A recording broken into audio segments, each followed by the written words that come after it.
긴급 속보. 인도네시아 뒤집혔다. 한국산 무기 20조 원치 대신 구매. 사우디 국방연구센터 KF-21 구매 참여. 한국 KF-21 한꺼번에 성공하자 인리 포기. 한국형 전투기 KF-21은 국내 방위산업의 핵심 프로젝트로 수출을 통해 경제적 이익과 국제적 위상을 높일 것으로 기대됩니다. 그러나 최근 발생한 기술 유출 사건과 그에 따른 수사 지연은 이러한 기대에 먹구름을 들이우고 있습니다. 이번 글에서는 사건의 경과와 그로 인한 영향, 그리고 앞으로의 전망에 대해 심도 있게 살펴보겠습니다. KF-21 프로젝트 개요. KF-21의 개발 배경. KF-21은 한국항공우주산업이 주도하여 개발 중인 4.5세대 전투기로 국내 기술력 향상과 방위산업 자립을 목표로 하고 있습니다. 인도네시아와의 공동 개발. 인도네시아는 KF-21 개발에 공동 참여하여 전체 사업비의 20%인 약 1조 7천억 원을 분담하기로 합의하였습니다. 이를 통해 인도네시아는 기술 이전과 시제기 일대 확보를 기대하고 있습니다. 기술 유출 사건의 발생. 사건의 전말. 2024년 1월. KA에서 근무하던 인도네시아 기술자가 USB에 KF-21 관련 기술 자료를 저장하여 반출하려다 적발되었습니다. 이 사건은 국정원과 방첩사 등 수사기관에 의해 조사되었으며 유출된 자료는 전투기의 핵심 기술을 포함하고 있었습니다. 수사 진행 상황. 사건 발생 이후 수사는 10개월 이상 지속되고 있으며 인도네시아 기술자들의 주거지와 K 본사에 대한 압수수색이 이루어졌습니다. 그러나 수사 결과는 아직 발표되지 않아 불확실성이 계속되고 있습니다. 수사 지연이 초래하는 영향. 한인리 관계의 긴장. 수사의 장기화로 인해 인도네시아 정부는 불만을 표출하고 있습니다. 프라보워 수비안토 신임 대통령은 취임 전 주요 국가를 순방하면서도 한국을 방문하지 않았는데 이는 수사 지연에 대한 우회적인 불만 표현으로 해석되고 있습니다. 수출 계약의 불확실성. 인도네시아는 KF-21 48대 구매를 합의한 최초 수출국입니다. 그러나 수사 결과에 따라 공동개발 참여, 계약 파기나 분담금 납부 지연 등의 가능성이 제기되며 이는 KF-21의 수출 일정에 부정적인 영향을 미칠 수 있습니다. 미국의 수출 통제 규정과의 관계, 잦은 신고와 미국의 반응. KA는 기술 유출 사건과 관련하여 미국 정부에 잦은 신고를 하였으며 미국 측은 특이사항 없음으로 추가 조치 없이 사건을 종료하였습니다. 이는 수출 통제 규정 위반 우려를 해소하는 데 도움이 되었습니다. 수출 통제 규정 위반 우려 해소. 미국의 이러한 반응은 KF-21의 수출 추진에 긍정적인 신호로 작용하며 수사 마무리의 필요성을 더욱 부각시키고 있습니다.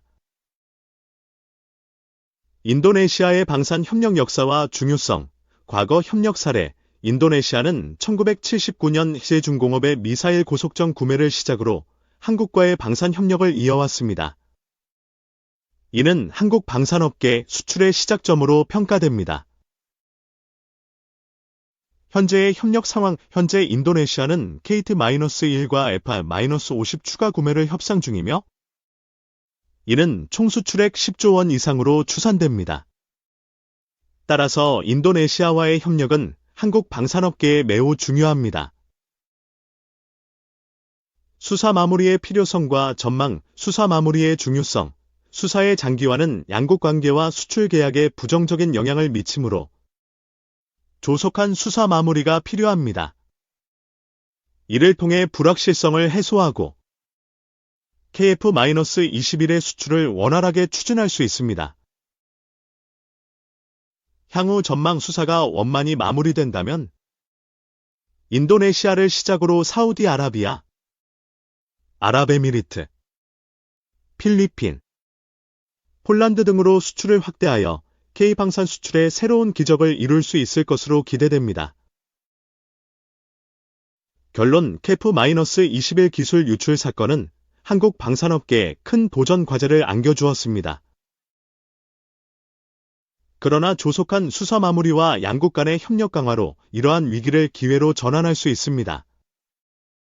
이를 통해 KF-21의 성공적인 수출과 방산업계의 발전을 기대해봅니다. 자주 묻는 질문 KF-21 기술 유출 사건이란 무엇인가요? 2024년 1월 KIA에서 근무하던 인도네시아 기술자가 KF-21 관련 기술 자료를 USB에 저장하여 반출하려다 적발된 사건입니다. 수사 지연이 어떤 영향을 미치나요? 수사의 장기화로 인해 한인미 관계의 긴장과 수출 계약의 불확실성이 증가하고 있습니다. 미국의 수출 통제 규정 위반 우려는 어떻게 되었나요? KIA의 자진 신고 후 미국 정부는 특이사항 없음으로 추가 조치 없이 사건을 종료하였습니다. 인도네시아와의 방산 협력은 왜 중요한가요? 인도네시아는 KF-21의 최초 수출국으로 추가적인 방산 제품 구매를 협상 중이며 이는 한국 방산업계에 올해만 4조 원 트럼프 없고 방산 벤처 투자 가속 페달 K방산은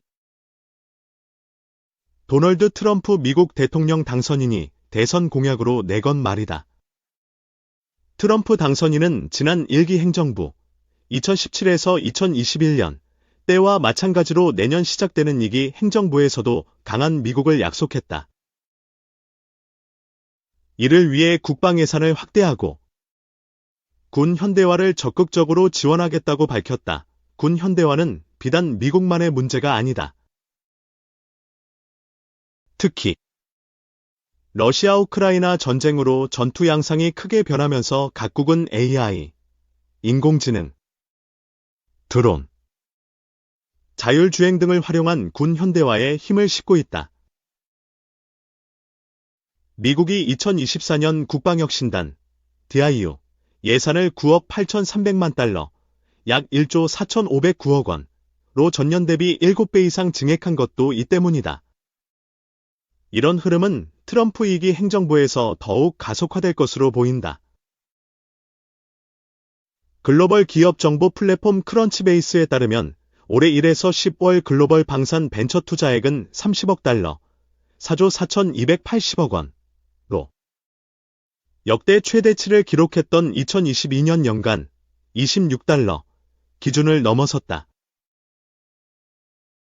투자 건수는 85건으로 2022년 113건과 비교해 적지만 굵직한 투자 사례가 늘었다. 미국 통신부한 스타트업 카우스 인더스트리는 지난달 1억 4,500만 달러 규모의 시리즈 B 투자를 유치했다. 지난해 시리즈 A 때보다 기업 가치가 2배 이상 높아졌다. 자율화 전문 스타트업 안드릴 인더스트리는 15억 달러 규모의 시리즈 F 투자 유치에 성공했다. 이외 방산용 AI 개발사 해싱이 4억 8,900만 달러, 자율주행 군용보트 제조사 사로닉이 1억 7,500만 달러 투자 유치에 성공했다. 불과 6년 전인 2019년만 하더라도 글로벌 방산 벤처 투자액은 3천만 달러로 그리 활발하지 않았다. 아무래도 살상무기나 보안을 다루는 만큼 거래처가 제한됐다. 위타 군용사 입장에서는 출자자 눈치를 보지 않을 수 없었다. 그러나 최근 방산 관련 시장이 커지자 상황이 바뀌었다. 방산 벤처 투자가 활성화되면서 대형 방산 벤처 펀드도 결성되고 있다. 글로벌 VC 안데르센 호로위츠는 올해 초 6억 달러 규모의 방산 벤처 펀드 아메리칸 다이나미즘을 결성했고 방산 AI 팔란티어 창업자가 설립한 8VC도 지난해 8억 달러 규모의 벤처 펀드를 결성해 운용 중이다. 한 VC 관계자는 플랫폼, 소재, IT 등 전통적인 벤처 투자 영역에서 VC 간 경쟁은 날이 갈수록 치열해지고 있다며 차별화 과정에서 벤처 투자 영역이 방산까지 확대되고 있다고 말했다. 글로벌 방산 벤처 투자 시장과 비교하면 한국은 아직 걸음마 단계다. 현재 국내 방산 관련 출자 사업은 한국성장금융투자운용이 운용 중인 방산기술혁 신펀드가 사실상 유일하다. 이 펀드는 2022년 방위산업청이 국방기술진흥연구소 국방기술품질원 국방과학연구소 등 산하기관과 함께 조성한 모펀드다. 주목적 투자 대상은 첨단 과학기술 분야, 방위산업 기업 또는 방위산업 진출 희망 기업이다. 연간 200억 원씩 3년간 총 600억 원을 출자하기로 했다. 방산기술혁 신펀드는 주목적 투자 달성이 쉽지 않다. 우선 방위산업 기업의 경우 방위산업체로 지정받았거나 정부 및 유관기관의 방위산업 육성지원 사업에 선정된 기업이어야 한다. 방위산업 진출 희망 기업 경우 추후 방위산업체로 지정됐을 때만 주목적 투자가 인정된다. 일각에서는 방산 벤처 투자와 관련해 보다 넓은 시각을 가져야 한다는 지적이 나온다. 권혁현, 영어 이름 션권, 500글로벌 투자심사역은 글로벌 방산 벤처 투자의 핵심은 듀얼 유즈, 델류스 민군 겸용, 라며 민간과 방산의 시각으로 양분해서 바라보면 안 된다. 모든 가능성을 열어둬야 한다고 말했다. 드론과 AI가 대표적인 예다. 드론으로 애초 군용으로 개발됐지만 이후 민간에서도 활발하게 활용된다. 반대로 AI의 경우 민간에서 먼저 개발됐지만 현재 군에서도 적극적으로 활용하고 있다. 권 심사역은 미국 방산 전용 벤처펀드의 경우 별다른 투자 제약을 두지 않는다. 핀테크, 물류, 바이오테크놀로지, 식음료에도 투자한다며 예를 들어 유산균 제조사 같은 경우 치료제나 화학전에 사용할 원료를 만들 수도 있다. 사업화에 대한 아이디어와 확장성이 중요하다고 말했다. 3. 방산 수출액 3년 연속 추락. 올해 목표액 절반 수준. 방위산업 무기 수출 규모가 3년 연속 줄었다. 올해 정부는 폴란드 등에서 K방산이 주목을 받고 있다며 방산 수출 200억 달러를 달성하겠다고 했지만 절반 수준에 그칠 것으로 보인다. 31일 정부 관계자에 따르면 올해 국내 방산 수출액은 100억 달러 안팎일 것으로 추산됐다. 방산 수출액은 2022년 173억 달러로 정점을 찍은 뒤 2023년 135억 달러, 2024년 100억 달러로 3년 연속 줄었다. 올해는 이라크, 천궁, 와 폴란드, 천무 다연장 로켓, 루마니아, K9 자주포 등과 약 15건의 국산 무기 수출 계약을 성사시켰다. 가장 최근엔 이라크와 1357억 원 규모의 다목적 기동 헬기 수리온 수출 계약을 맺었다. 연내 폴란드와 820대 규모의 K2 전차 2차 수출 계약이 성사될 것으로도 기대도 있었다. 주무관청인 방위사업청은 이 계약을 전제로 올해 수출 실적이 150억 달러를 웃돌 것으로 전망했다. 그러나 이 계약은 폴란드 측의 의사에 따라 올해 체결이 물 건너가게 됐다. 지난 3일 윤석열 대통령의 비상계엄 선포에 따른 후폭풍이 K방산 무기체계의 수출에도 악영향을 주고 있다는 지적이 제기되고 있다. 실제로 계엄 사태 이후 폴란드 측에서 계약을 서두를 필요가 없다는 분위기가 팽배해졌다는 얘기도 나온다. 계엄 사태 당시 방한 중이던 사디르 자파로프 키르기스스탄 대통령은 한국형 기동헬기 생산 현장을 둘러보려던 일정을 취소하고 급히 귀국했으며 한국산 방공 무기체계를 도입하고 있는 아랍에미리트의 공군 방공사령관도 이달 방한 계획을 취소했다.